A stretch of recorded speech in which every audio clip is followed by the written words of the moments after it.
Lorsque j'ai commencé à apprendre à méditer, l'instruction était de simplement prêter attention à ma respiration et, lorsque j'étais en état d'ébriété, de me concentrer sur mon travail. Mon esprit s'est égaré pour le ramener. Cela semblait assez simple. Pourtant, j'ai participé à ces retraites silencieuses, transpiré à travers des t-shirts au milieu de l'hiver.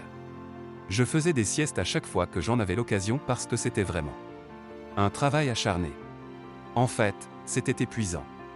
L'instruction était assez simple, mais il me manquait quelque chose vraiment important. Pourquoi est-il si difficile d'être attentif? Les études montrent que même lorsque nous sommes vraiment en essayant de prêter attention à quelque chose, comme peut-être ce discours, à un moment ou à un autre, environ la moitié d'entre nous se laisse aller à un rêve éveillé où on a envie de consulter notre fil TikTok, Facebook. Qu'est-ce qui se passe ici? Il s'avère que nous luttons contre l'un des phénomènes les plus évolutifs. Les processus d'apprentissage conservés actuellement connus dans le monde scientifique, un système qui a été conservé jusqu'aux systèmes nerveux les plus élémentaires connus de l'homme. Ce processus d'apprentissage basé sur la récompense est appelé apprentissage positif et négatif. Il se déroule essentiellement de la manière suivante. Nous voyons de la nourriture qui a l'air bonne. Notre cerveau dit « calories, survie ». Nous mangeons la nourriture, nous la goûtons, elle est bonne. Et surtout avec le sucre, notre corps envoie un signal à notre cerveau qui dit « nous de déposer cette mémoire dépendante du contexte et apprendre à répéter le processus la prochaine fois ». Voir de la nourriture, manger de la nourriture, se sentir bien, répéter. Déclenchement, comportement, récompense. C'est simple, n'est-ce pas? Après un certain temps, nos cerveaux créatifs se disent « vous savez quoi? Vous pouvez l'utiliser à d'autres fins que de vous souvenir de l'endroit où se trouve la nourriture, tu sais. La prochaine fois que tu te sens mal, pourquoi ne pas vous devez essayer de manger quelque chose de bon pour mieux vous sentir. Nous remercions nos cerveaux pour la qualité de leur travail. Idée, essayez ceci, et apprenez rapidement que si nous mangeons du chocolat ou de la glace lorsque nous sommes en colère ou tristes, nous nous sentons mieux. Même processus, juste un déclencheur différent. Au lieu de ce signal de faim provenant de notre estomac, ce signal émotionnel, ce sentiment triste, déclenche l'envie de manger. Peut-être qu'à l'adolescence, nous étions des merdes à l'école, et nous voyons ces rebelles des enfants qui fument dehors, et nous pensons « et, je veux être cool », alors on commence à fumer. Le Marlboro Man n'était pas un abruti, et ce n'était pas un hasard. Voir cool, fumer pour être cool, sentir bon déclenchement, comportement, récompense. Et chaque fois que nous faisons cela, nous apprenons à répéter le processus, et cela devient une habitude. Plus tard, le stress déclenche l'envie de fumer une cigarette ou de manger quelque chose d'où maintenant, avec ces mêmes processus cérébraux, nous sommes passés de l'apprentissage de la survie à l'apprentissage de la survie au sens propre du terme. Nous nous tuons à la tâche avec ces habitudes. L'obésité et le tabagisme font partie des principales maladies évitables de morbidité et de mortalité dans le monde.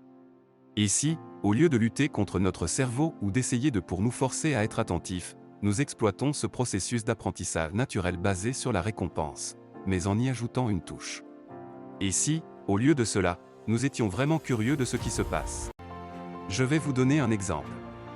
Dans mon laboratoire, nous avons étudié si l'entraînement à la pleine conscience pouvait aider les gens. Arrêtez de fumer. Maintenant, tout comme j'ai essayé de me forcer à payer de l'attention à mon souffle, ils pourraient essayer de forcer à arrêter de fumer. Et la majorité d'entre eux avaient déjà essayé et échoué, en moyenne 6 fois. Aujourd'hui, avec la formation à la pleine conscience, nous avons abandonné l'idée de forcer les gens à faire quelque chose. Et c'est plutôt concentré sur la curiosité. En fait, nous leur avons même dit de fumer. Quoi? Oui, nous avons dit, allez-y, fumez, mais soyez vraiment curieux de savoir comment cela se passe quand vous le faites. Voici un exemple de ce qu'ils ont remarqué de l'un de nos fumeurs. Elle a dit, en pensant au tabagisme, aux odeurs comme du fromage puant et à un goût de produits chimiques. Maintenant, elle savait cognitivement que fumer était mauvais pour elle. C'est pourquoi elle a rejoint notre programme. Ce qu'elle a découvert par simple curiosité, elle était consciente, lorsqu'elle fumait, que le fait de fumer a un goût de merde. Aujourd'hui, elle est passée de la connaissance à la sagesse. Elle est passée du stade où elle savait dans sa tête que fumer était mauvais pour la santé à celui où elle savait dans sa tête que fumer était mauvais pour la santé. Elle le sait au plus profond d'elle-même. Et le charme de la cigarette a été rompu. Elle a commencé à être désenchantée par son comportement.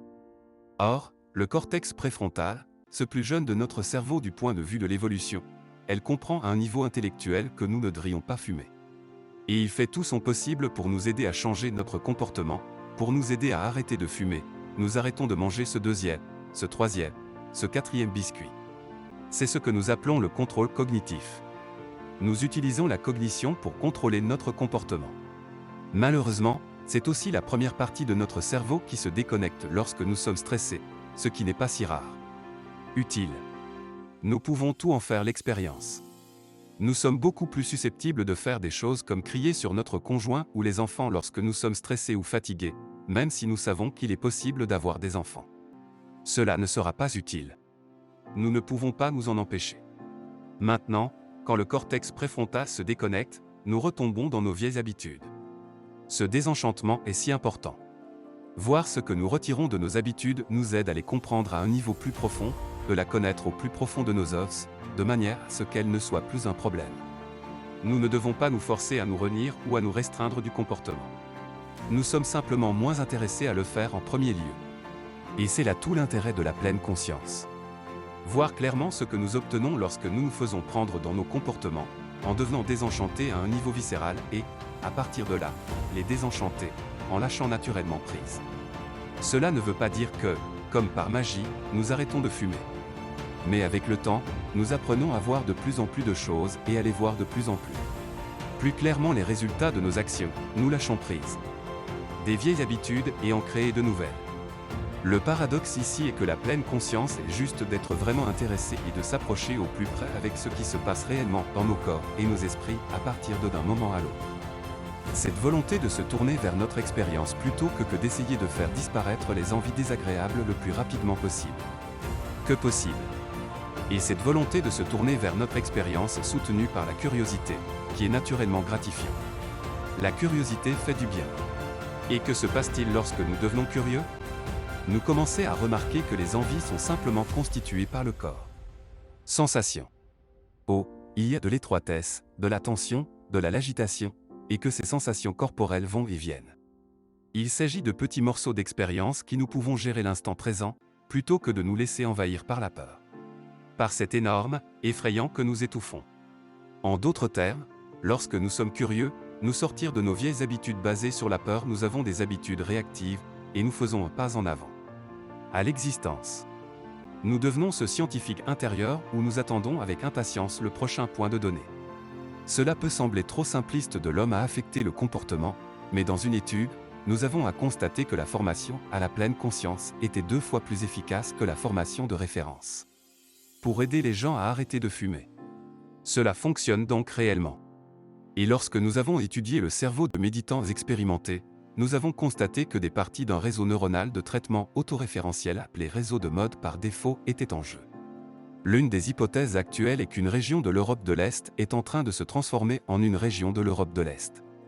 Ce réseau, appelé cortex singulaire postérieur, est activé non pas nécessairement par l'envie elle-même, mais lorsque nous nous laissons prendre au jeu, lorsque nous nous laissons aspirer et qu'il nous prend pour une balade. En revanche, lorsque nous lâchons prise, que nous sortons de l'ombre du processus, simplement en étant curieusement conscients de ce qui est en train de se passer. Se produit, cette même région du cerveau se calme. Nous testons maintenant des applications et des services en ligne de pleine conscience.